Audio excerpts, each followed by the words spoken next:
Olá, senhores, sejam muito bem-vindos a mais um vídeo no canal Coruja do Carvalho e peço a vocês que, se gostarem do conteúdo, por favor, deixem um like, se inscrevam no canal caso ainda não sejam inscritos, ativem as notificações para não perderem nenhum vídeo, compartilhem e, é claro, fiquem aí à vontade na seção dos comentários, como sempre, né? E no vídeo de hoje eu gostaria de falar sobre o mito do Homem Sigma. E eu acho que é um momento oportuno, já que a mídia mainstream, né, está tentando perseguir esses rótulos. E é justamente por isso o principal motivo pelo qual vocês devem largar essa coisa de rótulo de Homem Sigma. Porque é mais um alvo desnecessário aqueles que se definem assim, né? Mas também não é só por isso, tá? O fato é que essa coisa de Sigma, cara, é um meme, sempre foi um meme, tá? Aquela coisa dos edits com música de estilo funk, o Christian Bale lá, né, no filme Psicopata Americano, ou mesmo o Ryan Gosling, principalmente no filme Drive e tal. Cara, isso é só uma forma de entretenimento mesmo, tá? E tem caras realmente confundindo a anedota com a realidade. Porque, veja bem, essa coisa de alfa, beta, sigma, ômega, ou seja lá o que for, são anedotas de fato. Elas, obviamente, partiram de a classificação dada a mamíferos sociais, né, principalmente lobos, onde o alfa era o líder da alcateia, o beta era o sucessor, o ômega era basicamente um qualquer ali que nunca ia subir a cargo de alfa ou mesmo de beta, e o sigma é aquele que não vive na alcateia, por qualquer motivo que seja, determinismo biológico, questões do ambiente, ou mesmo porque ele foi expulso da alcateia por alguma transgressão, ou sei lá, tá? Independe do motivo aí, mas ele é alheio à alcateia. Então veja só, entre muitos mamíferos sociais e também primatas, como por exemplo gorilas, essas classificações são uma realidade. De fato, ali você consegue perceber quem é o manda-chuva, o sucessor do manda-chuva ou o braço direito dele, e quem são os meros plebeus ali, né? A classe baixa de machos que praticamente não conseguem reprodução, que praticamente não conseguem acesso à fêmea, e se conseguirem vai ser assim, uma coisa rara na vida deles ao roubar o harém do macho alfa, ou de, às vezes, praticando até o ato forçado, né, com uma fêmea. Isso aí varia mais porque depende do dimorfismo sexual da espécie, tá? Entre a maior parte dos primatas, o dimorfismo sexual nem é tão grande e a fêmea é tão forte quanto o macho. E isso, veja só, é totalmente lastreado na percepção feminina, querendo ou não, ou pelo menos na função do macho em relação à fêmea. Porque o macho alfa, dentro da definição de mamíferos sociáveis, é basicamente aquele que consegue mais reproduzir, porque ele tem literalmente um harém de fêmeas. Então, são as fêmeas que selecionam o macho alfa, tá? Porque, de fato, a associação das fêmeas àquele alfa é consensual. Ele tem mais recursos, ele parece ter uma genética melhor, ele também tem mais autoridade e mais imposição física, e as fêmeas naturalmente tendem a fluir para ele. Então veja só, por definição, essa nomenclatura, essas categorias são determinadamente ginocêntricas, tá? Tanto alfa quanto beta, quanto sigma e ômega também, porque todos se definem a partir de como as fêmeas percebem esses machos e o quanto elas estão interessadas nesses machos. Isso porque a reprodução é chave, tá? É tão chave que existem várias espécies, principalmente de aves e invertebrados, que têm membros ou outras partes do corpo que simplesmente são desnecessárias, exceto para a atração da fêmea. Então veja só, tem uma espécie de caranguejo que ele tem uma pinça tão grande que deixa ele mais lento, não serve para mais nada além de atrair a fêmea, porque a fêmea seleciona o macho que tem a maior pinça, e isso, através da evolução, vai se tornando um ciclo vicioso, onde os caranguejos machos vão ficando com a pinça cada vez maior e maior e maior, e veja só o autossacrifício do macho, né, para conseguir a reprodução. Como esses caranguejos comem na maré baixa, eles ficam expostos enquanto estão comendo, tem que fazer isso rápido, porque eles podem virar janta de gaivotas ou de outras aves, geralmente. Então aquela pinça é enorme, chama a atenção, é pesada, então deixa ele lento. E o pior, não serve nem para defesa, tá? Porque é tão grande que ele não consegue fechar a pinça direito. Bom, e aí a gente tem vários outros exemplos como o pavão, né? O pavão, o macho, ele tem aquela pena, aquelas penas enormes, são até muito bonitas e tal, mas aquilo chama a atenção de predador muito facilmente. E, na verdade, veja só, é muito provável que o macho ele tenha também essas penas para chamar a atenção do predador propositalmente, tá? Principalmente depois do acasalamento, onde a fêmea ela vai poder fugir enquanto o predador ataca o macho que chama mais atenção. Então é literalmente um autossacrifício do macho aí, né? Mesmo que ele seja o alfa, o mais selecionado pela fêmea, pela vida da fêmea. A gente tem vários outros exemplos aí, né? O besouro rinoceronte, que tem aquele chifre enorme, que é basicamente só para lutar contra os machos e competir pela fêmea, e aquele que vencer, conseguir virar o outro besouro, consegue se reproduzir com a fêmea, e geralmente quem ganha é quem tem o maior chifre, né? A gente tem exemplo de cervídeos aí, que ficam trocando galhadas pela fêmea, etc. E a gente tem o exemplo do ser humano. O ser humano parece que não consegue escapar dessa sina de autossacrifício masculino, novamente, porque a natureza determinou isso, mas já conversamos, né? Não é porque algo é natural que é correto, e quem segue cegamente as suas determinações biológicas e naturais, os seus instintos, sem questionar se eles são úteis ou não, são os animais, tá? E aí, veja só, a natureza já determinou, tá? Em todo o mundo a gente percebe que quem tem útero, quem se reproduz, quem realmente carrega os filhotes ou os ovos, é quem tem o poder e acabou. Quem seleciona, quem morre menos, geralmente é a fêmea. Ela faz o papel de juíza, né, de embaixadora da natureza. É ela que vai fazer a seleção dos machos e escolher os melhores, né? Então, veja só, é muito doloroso para qualquer espécie de animal, imagino, principalmente aqueles mais emocionalmente desenvolvidos, né? E o ser humano não é exclusivo nisso aí, mas em especial para o ser humano, porque ele é um animal mais emocionalmente desenvolvido, com certeza. Então é muito doloroso para nós humanos sermos rejeitados pela fêmea. Porque é basicamente a natureza, ou a fêmea, ou basicamente o mundo te dizendo que a sua genética foi rejeitada, né? Que toda a sua construção como ser humano não gerou basicamente frutos nenhum, que é a reprodução, o intuito de toda a vida na Terra, é a finalidade de toda a vida na Terra. Então, quando você chega ali na frente da juíza, como se fosse realmente um programa de palco daqueles lá, tipo The Voice ou coisa do gênero, e você é rejeitado, irmão, é como se todos os frutos do seu trabalho ao longo de toda a sua vida fossem descartados. E é como se todo o seu ser não fosse bom o suficiente e agora o que sobrou, né? Pelo menos do ponto de vista da natureza. E é por isso que muitos homens se sentem depressivos quando são rejeitados. Por quê? Porque eles não veem outra finalidade para a própria carne, para o próprio corpo, senão a reprodução. E aí, veja só, a natureza ela é muito sádica. Para a natureza, não se reproduzir é o mesmo que a morte. É por isso que o Epifania fala tanto, né? Que o ser humano ele busca a reprodução como uma forma de burlar a morte. Os homens, principalmente, acham realmente que o legado genético e intelectual deles é a imortalidade. E eu já falei a vocês em vídeos sobre a espiritualidade que o legado genético não quer dizer imortalidade. Você vai simplesmente botar um guri no mundo aí, cujo seu sangue vai estar correndo dentro dele, mas de que adianta se ele for criado por um outro homem? De que adianta se ele não aprender as coisas que você aprendeu durante a vida, né? Ele vai ser só mais um filho seu aí, que muitos homens têm orgulho de dizer, né, que tem vários filhos da rua, que não educou e tudo mais, mas vejam só, ele está basicamente criando o problema da ausência paterna, que é destrutivo para meninos e meninas, e também para a sociedade, né? Nós sabemos muito bem disso, os censos mostram muito bem que a ausência paterna aumenta muito as chances de gravidez na adolescência, de cair no mundo do crime e das drogas, né? Etc, etc. Então simplesmente não há orgulho nenhum em ter vários filhos e não educar eles. E veja só, o homem ele se sente muito mal quando ele não se reproduz e muito orgulho quando ele se reproduz, novamente, de forma cega, porque não há motivo lógico para se sentir assim. Pelo menos não no caso de você se reproduzir e não educar o seu próprio filho.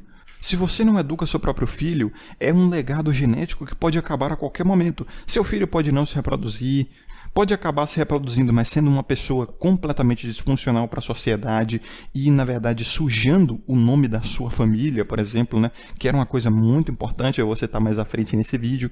Mas, em geral, o ato de não se reproduzir e, principalmente, de não atrair fêmeas, que é um meio para essa finalidade, não é? É muito doloroso para o homem e é por isso que ele fica criando vários nomes para se sentir mal quanto a isso, né? Para humilhar a si mesmo e a outros homens, caso ele não consiga consiga atrair fêmea. Aí chama de beta, aí diz que foi mogado, aí diz que é lixo genético, e aí fica nessa brincadeira, né? Nessa peleja boba, nessa tentativa de competir pela fêmea. Olha só, ele foi mogado. Ah, mas ele é um betinha. Ah, não sei o que, olhem pra mim, fêmeas. Eu sou um macho alfa, e aquele é beta. Ah, não, mas eu sou sigma e blá blá blá. No fim das contas, mais parece realmente essa sinalização de virtude, né? Mas parece o pavão abrindo as suas penas assim, mostrando para a fêmea que ele é útil para a reprodução. E veja só, embora essas nomenclaturas alfa, beta, ômega, sigma realmente tenham lastro com a realidade, principalmente entre os primatas, o fato é que são referências anedóticas que só levam em consideração o ponto de vista instintivo, animal, natural, ginocêntrico. É uma nomenclatura a qual homem nenhum, repito, nenhum tira benefício disso. Tá, beleza, o cara é alfa, o cara é sigma. O que os homens em geral estão ganhando com isso? O que é que o próprio homem auto-intitulado alfa e sigma está ganhando com isso, exceto acesso à reprodução, que é algo completamente frívolo no fim das contas. A gente percebe que se reproduzir por se reproduzir para ter legado genético não significa nada sem um legado intelectual. Beleza, ele vai estar ganhando ali aquela validação externa de ser admirado por outros homens, de ser amado pelas mulheres. Por isso talvez ele consiga entrar na cabeça dos ditos betas ou ômegas, que são realmente homens que invejam aquele cara, admiram aquele cara, e aí vão ficar orbitando aquele cara ali, né? E é por isso que surgiu um monte de canal com o nome Alpha, né? Alpha Life, Alpha Spirit, Atitude Alpha, Alpha não sei o quê. Por quê? Porque todo mundo quer fingir que é alfa, todo mundo quer achar que é alfa. Mas, na verdade, isso é simplesmente uma tentativa de criar uma relevância que não existe. Porque não é você que define se você é alfa ou não. São as fêmeas que definem, tá? Porque, como eu falei, essas nomenclaturas se definem basicamente no acesso dos machos às fêmeas. Então, continuar usando essas paradas, no fim das contas, só dá poder a elas e tira poder dos homens. Por isso que no meu e-book, Manipulação Oculta, que o link está aqui na descrição e no comentário fixado, eu fiz a diferenciação entre alfas e betas do ponto de vista masculino e feminino. Alfa, do ponto de vista feminino, é um homem com grande apelo sexual por deter recursos que satisfazem o pragmatismo feminino. Beta, do ponto de vista feminino, é um homem com pouco ou nenhum apelo sexual por não deter recursos que satisfazem o pragmatismo feminino. Agora veja só, o alfa, do ponto de vista masculino, é um homem líder, responsável e estratégico, capaz de defender a si mesmo e aos outros a partir de um forte senso de justiça, princípios e valores sólidos, ou valores espirituais, né? Que sabe quando e como se priorizar ou se sacrificar por aqueles que merecem, têm potencial e realmente agregam ao grupo. E o beta, do ponto de vista masculino, é um rendido às paixões que tem um senso moral hipócrita e ou oportunista, geralmente é um covarde, não porque sente medo, mas porque não tem coragem de fazer o necessário quando necessário, uma ovelha muitas vezes coadjuvante da própria história e quase sempre um canalha que age de má fé pelas suas paixões e se justifica com uma moral fraca e valores equivocados. E como eu pus aqui embaixo, muitas vezes o beta, do ponto de vista masculino, pode ser o alfa do ponto de vista feminino, né? Quantas vezes a gente vê um homem que tem fracos valores morais ou equivocados valores morais, que se rende às suas paixões, mas é de fato um homem endinheirado, com muito poder, muito status, beleza ou capacidade de proteger e prover fortes emoções. A gente tem exemplos de muitos herdeiros aí, de homens muito ricos, cheios de beleza, né? Que são, na verdade, mau caráteres, oportunistas e hedonistas. E é isso que define um beta do ponto de vista masculino. E como eu disse aqui também no meu e-book, essas definições são meramente anedóticas, não devem ser levadas de uma forma literal. É uma memética que a gente usa para facilitar o discurso. Não é algo que realmente vai te definir, tá? Não é algo que vai te limitar, como diz o ditado, né? Quem se define, se limita. Então eu vejo muitos caras realmente levando pro coração essa parada de alfa, beta e sigma. Eu acho engraçado porque o negócio do sigma, ele surgiu como um meme, irmão. E é um meme absolutamente equivocado, que, como eu disse, não tem que ter lastro com a realidade necessariamente. Por quê? Porque é um meme, tá? E ele não tem que realmente ser exato. Por quê? Porque é um meme, é uma piada, de fato. E eu vejo muitos caras realmente se definindo dessa forma, levando a sério. Mano, não é pra ser levado a sério, porque veja só como a coisa do Sigma não tem nada a ver com a realidade em si. O Sigma, ele não é necessariamente um macho que poderia até pleitear o cargo de alfa, mas não quer porque ele prefere viver sozinho. Não, é assim que é tratado o Sigma no meme, tá? Quando muito, na verdade, o Sigma, ele de fato vive fora do seu conjunto social, né, da sua espécie, mas os motivos pelos quais ele vive dessa maneira não são estabelecidos.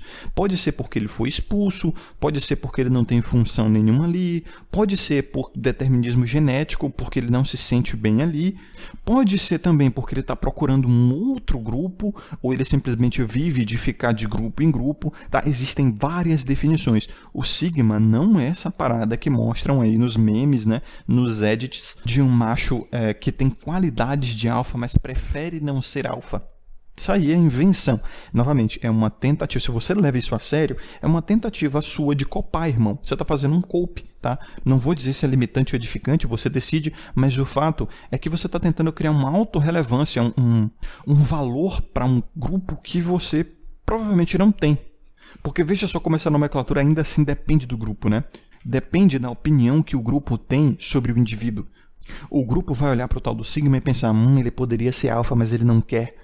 Então, assim, a definição de Sigma é o grupo dando valor a esse homem, vendo as qualidades dele, mas percebendo que ele não realmente quer ser o líder ali mesmo que ele tenha capacidade. Isso não é verdade, né? Convenhamos. Se houvessem tantos homens assim com qualidades de liderança e de alto status social, o sistema do mercado sexual humano já teria colapsado há muito tempo. Então, quer ver outra definição errônea dessa parada de Sigma? É ficar botando, por exemplo, o Patrick Bateman lá do Psicopata Americano como exemplo de Sigma. Ou o Ryan Gosling no filme Drive, né? Eu esqueci o nome do personagem dele lá no filme Drive. Aqueles caras, de fato, não são exemplos de Sigma porque eles estão loucos para entrarem num grupo. O Patrick Bateman, ele é um cara que dá muitíssimo valor à opinião do grupo sobre ele e ele quer, de fato, se encaixar. É tão fato que ele fala exatamente isso no filme. Because I want to fit in, não é? Aquela cena que é até meme também, porque eu quero me enquadrar. Então, o Sigma, ele não está preocupado, novamente, na referência anedótica, ele não está preocupado em se enquadrar ao grupo.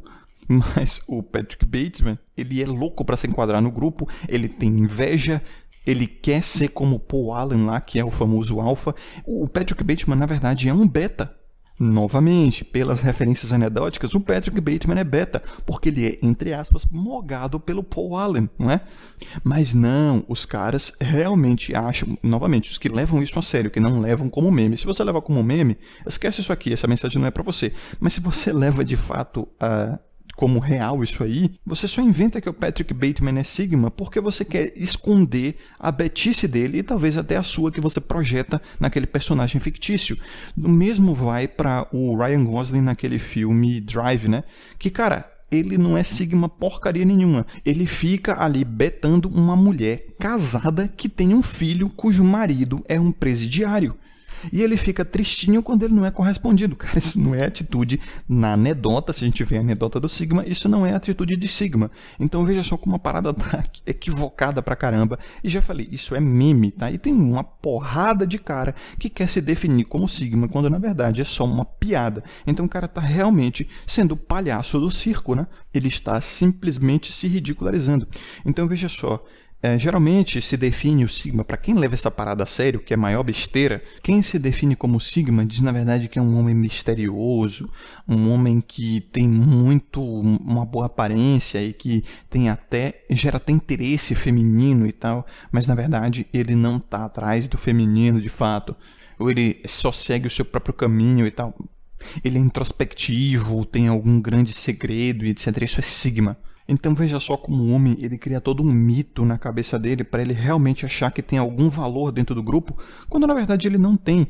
E o problema não está nele, o problema está no grupo que tem valores completamente sádicos, tá? A natureza ela realmente tem valores completamente sádicos. A matrix das pessoas, né, que é o inconsciente social coletivo, como chamaria Carl Jung, ou a grande mãe, como chamaria aquele seu discípulo, né? o Eric Numan, que tem um livro muito bom, que eu vou fazer uma revisão depois aqui no canal, chamado A Grande Mãe.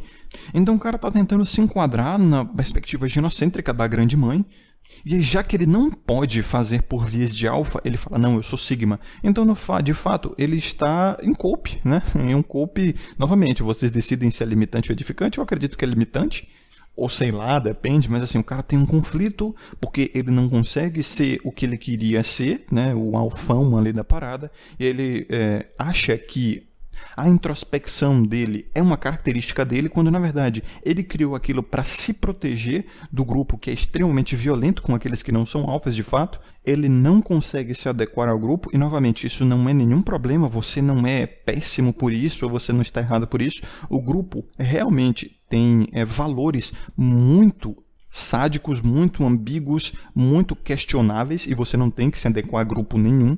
Então, ele tenta uma via tangente para se adequar ao grupo, que é o quê? Ele vai dizer que é sigma, não sou alfa. Ele poderia até ser alfa se eu quiser, porque eu sou bonito, eu sou isso, eu sou aquilo, mas eu não quero, então eu sou sigma. Que nada, se você pudesse, você seria o alfa. Muitas vezes é simplesmente pelo fato de que você não consegue tancar a vida de alfa, né? A falsidade, a balbúrdia que é ser um alfa. Muitas vezes você tem que trair a si mesmo e obedecer ao grupo para ser um alfa e tal. E isso é porque simplesmente o seu determinismo biológico não coaduna. E, novamente, vamos dizer aqui, então a gente tem que ser prolixo mesmo. E quando dizem que eu sou prolixo, que eu falo por muito tempo, repito muitas coisas, para mim é um elogio, tá? Porque, de fato, existem pessoas que fazem esforço para entender errado, literal esforço. Então, sim, vídeos longos, prolixia e repetir para mim é um elogio, levando em conta, né, a incapacidade de entender que o público tem. Repito, você não está errado por não conseguir se adequar ao grupo. O grupo, de fato, tem valores questionáveis e essas definições que eu estou citando aqui, alfa, beta, sigma, ômega, são meramente anedóticas, são um mito, um folclore, tá? Por isso que chama de mitologia. É simbólico, irmão, pelo amor de Deus, tá?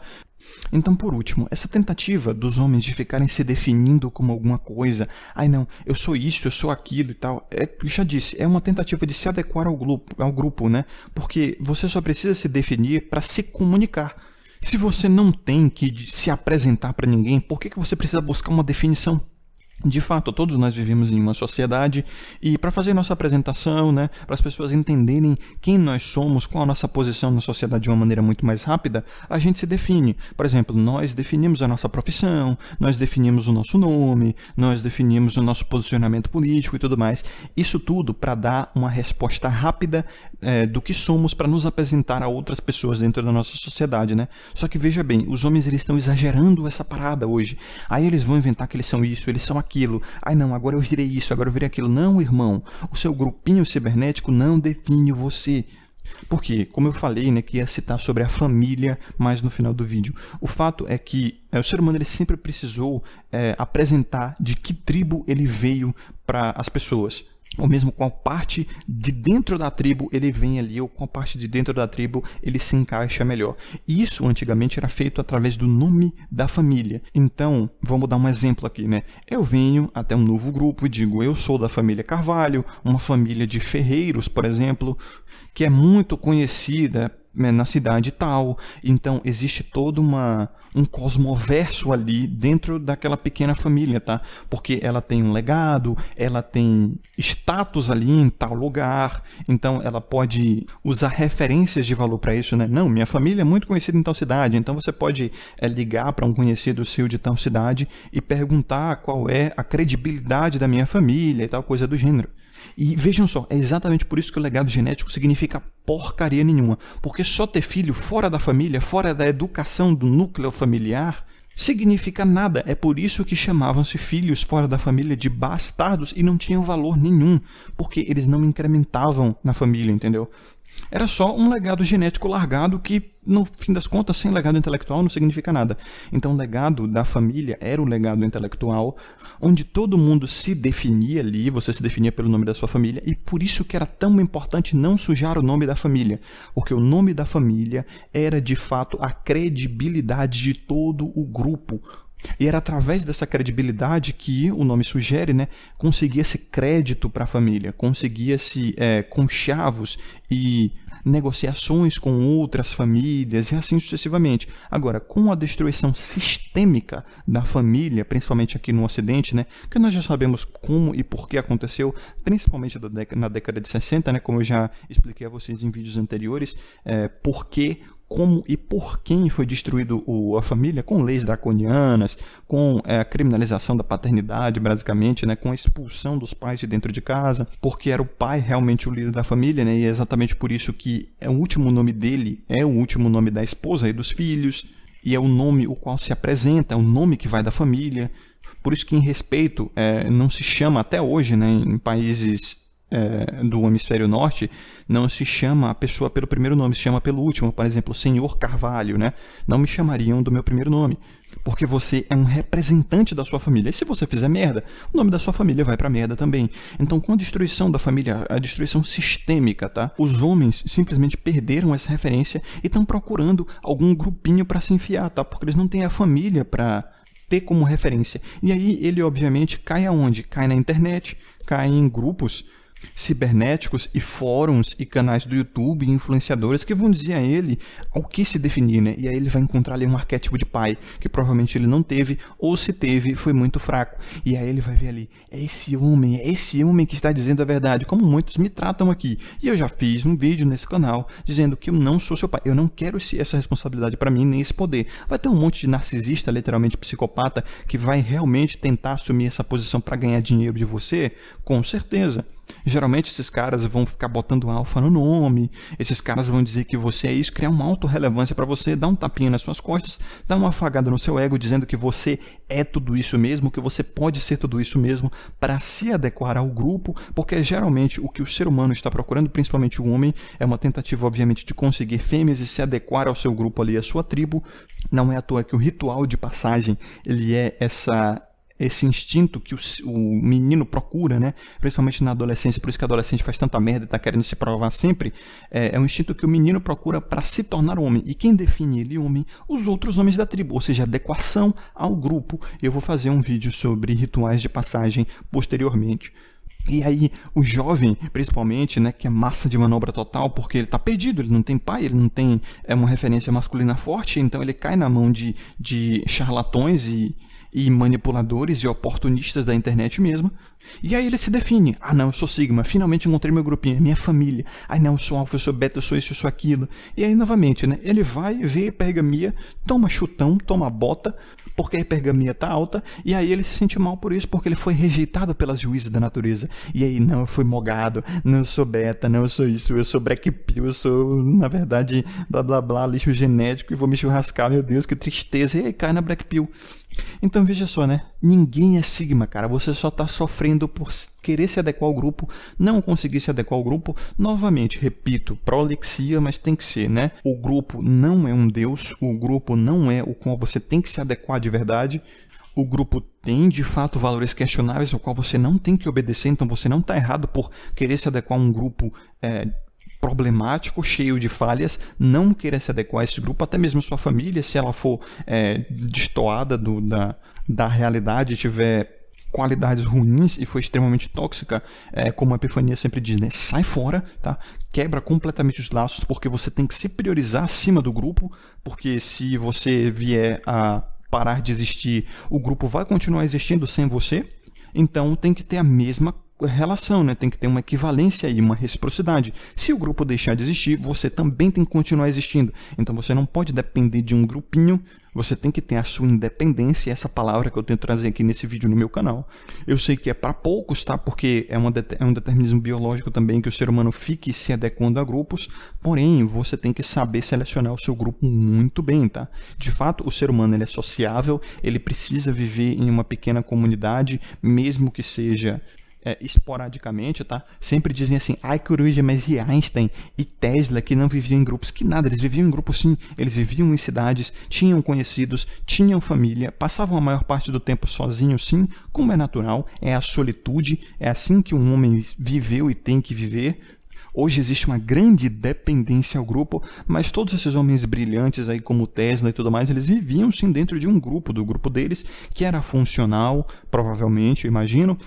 Mas, novamente, eles tinham a capacidade de saber que se o grupo fosse tóxico, ele ia simplesmente procurar outro. E, de fato, você precisa de um grupo, mas esse grupo tem que ser, primeiro, de pessoas reais. Um grupo cibernético não vai resolver o problema.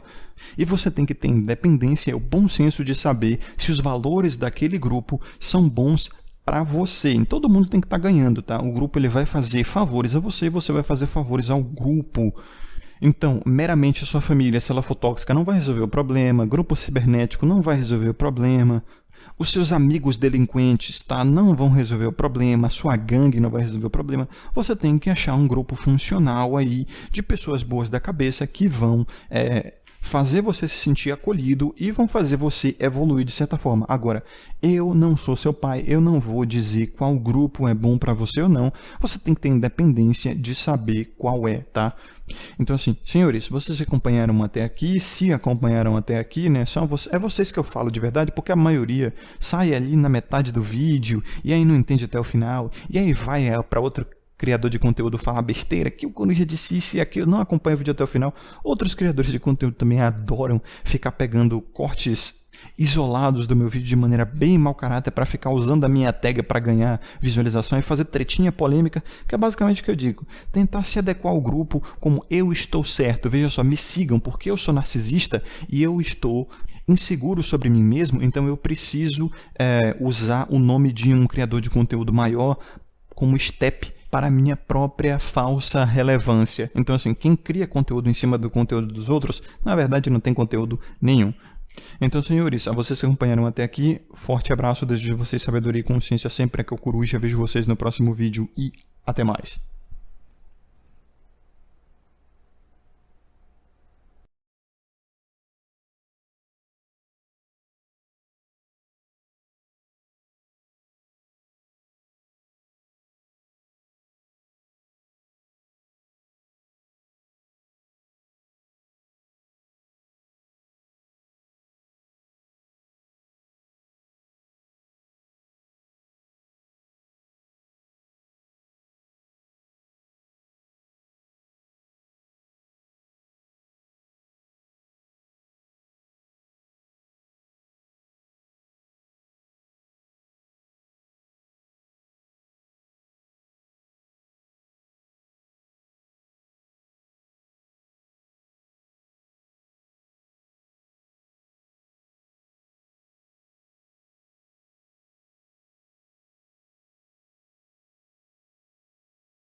Agora, eu não estou dizendo que isso é legítimo não, tá? Que isso é verdadeiro e você tem que se sentir assim.